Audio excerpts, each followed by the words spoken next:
Hey guys, today we're going to be making a photo memory quilt and I think you're going to love it. It would be a great gift for Mother's Day, Father's Day, or even for grandparents.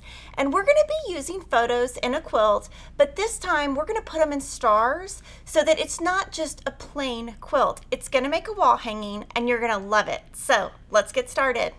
For the photo blocks, you need printable fabric sheets. We used EQ printables. They're designed for inkjet printers and it's washable. I'm going to be careful though when I wash my quilt because the ink could rub off a little bit. Follow the included directions to print your photos. And here's how I made mine. We uploaded my 4 photos to Google Photos to do some simple editing. Make sure your photos are at least 150 dpi resolution so it will print nicely. If the resolution is too low, the photo will not print clearly. We used the Google Photos filters to turn my photos black and white so they would all match, but play around and do what you like. I test printed my photos on plain letter paper to see how it would turn out before I printed on my printable fabric. Once I was happy with the look, I downloaded the photo to print. On your inkjet printer, select the plain paper and photo quality setting. Then select the manual tray setting if you have it. Print your photos one sheet at a time. The instruction sheet also has tips in case you have trouble with this step. Let the ink dry for 15 minutes, then peel off the plastic backing. Next, soak your photos in distilled water for 10 minutes and then gently swirl it around to remove excess ink, then let it dry. Once that's done, now we can sew. So for my quilt, I have 4 kids, so I'm going to make 4 stars. This is my son Peyton when he was teeny, and I've printed out my paper, and for our pattern, we're going to use a 4.5-inch square for the center of our star. And you'll just have to put a 4.5-inch square ruler on top and see where you think it lands best for you. And I think I'm going to put it about right here. And I'm using a Creative Grids 4.5-inch square ruler, and I'm just going to cut 2 sides. And then I'll rotate my mat. And then cut the other 2 sides. And that's the center of our star. And now we can move to working with flying geese to make our star. So for our quilt, we're going to be making a star.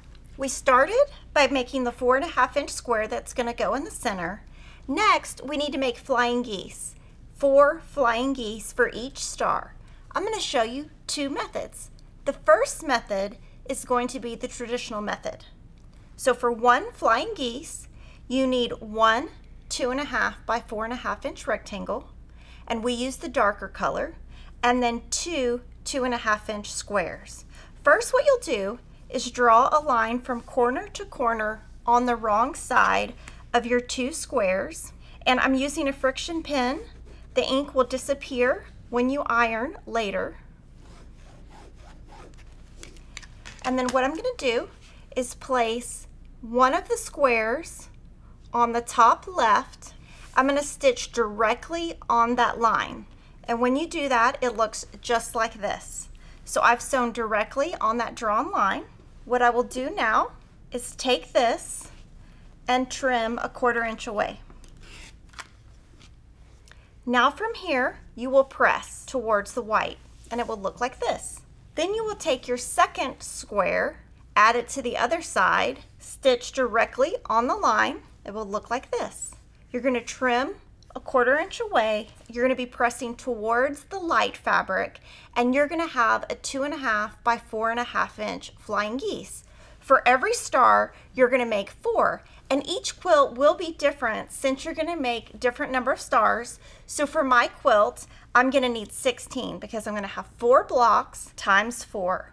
Now I'm going to show you the second method of making flying geese, so you can decide which way you like better. So you can see the flying geese are going to go around that center square that we cut in the very beginning.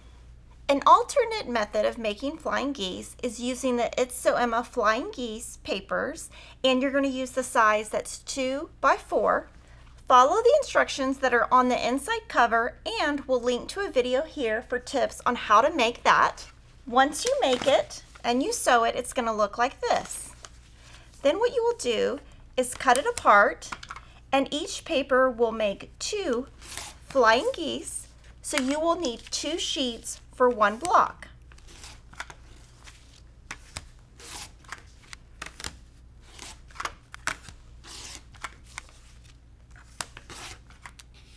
Once you're done sewing them, following the instructions on the paper or our video, you'll just pull your paper off, and your flying geese are going to go right here, just like the others. So I would just pick whatever method you're most comfortable with, and each block uses 4 2.5 by 4.5 unfinished flying geese, which also converts to 4 2 by 4 inch finished flying geese. So to build your block, you'll put your star in the very center, and you're going to put your flying geese around the center. For each corner, you're going to use a 2.5 inch square. And your fabric right here, it's very nice. Once you take the plastic off, it's going to sew just like paper. So you'll just put this together. I would avoid using pins just so you don't put any holes in the fabric, but you're just going to sew this together with a 1/4 inch seam, and you'll sew it together into 3 rows, and then you'll sew these together to get your star. When you're assembling your block, press all your seams open so that when you join them together, everything will nest and you won't have any bulky seams. So what I've decided to do is I have Emma, Will, Peyton, and Christopher, and I used 2 different fabrics so they would each stand apart. So this is the order of their birth, and what I'm going to do is just very simple.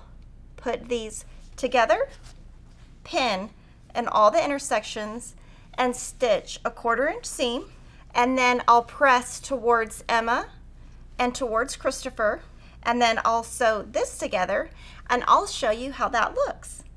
So now I have sewn all my blocks together, and I press towards the navy, and then from here, now you might make your quilt a different size, you might make a table runner, you might make 6 blocks, 9 blocks, 4 blocks, but mine, the quilt center comes out to 16.5 by 16.5 unfinished, and that's pretty small, so I'm not even going to measure my borders when I attach them. So first what I will do is attach these with a 1/4 inch seam, press towards my border, trim, and then I'll add my top 2, and those will be 20.5, and my quilt will come out 20.5 inch square. So I'm going to sew those, and I'll be right back to show you what it looks like. So here's how it looks once I've added my borders, and now I'm ready to send this to my long arm quilter.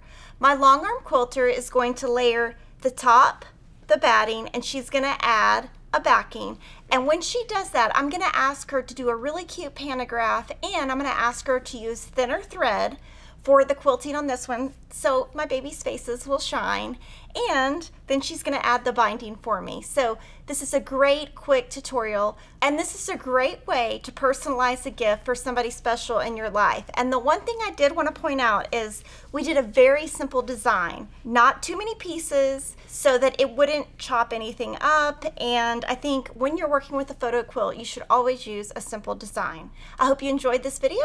Make sure to subscribe, comment, and I'll see you next time.